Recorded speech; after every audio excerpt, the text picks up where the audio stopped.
I'm swamped. I've said it, you've said it, I think we've all said it at one point or another.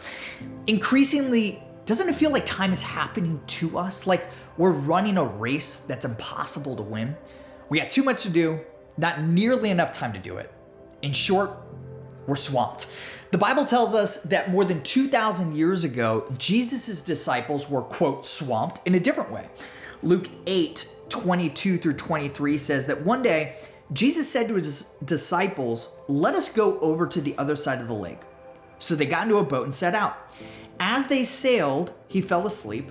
A squall came down on the lake so that the boat was being swamped and they were in great danger. You know the rest of the story. Jesus got up, rebuked the wind and the raging waters. The storm subsided and all was calm. This passage perfectly illustrates the core premise of my new book, Redeeming Your Time. Namely, that the solution to the disciples being swamped by the wind and the waves is the exact same solution to our being swamped by our to-do lists and schedules. The solution is Jesus Christ. How? In two ways. First, Jesus offers you and I peace before we do anything. Nearly every other time management book claims that the path to peace and productivity is found in implementing that system.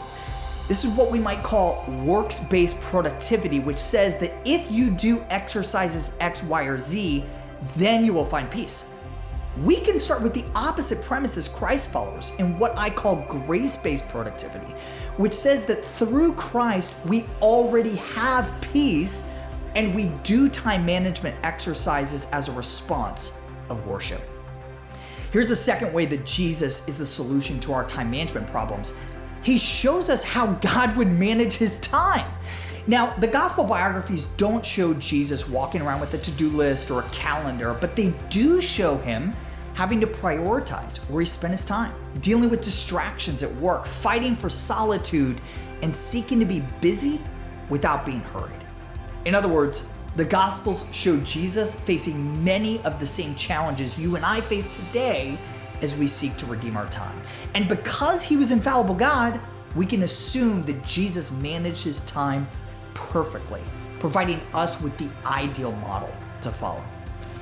In Redeeming Your Time, I'll show you 7 timeless time management principles from the life of Christ, along with more than 30 hyper-practical practices to help you live out those principles today in the 21st century.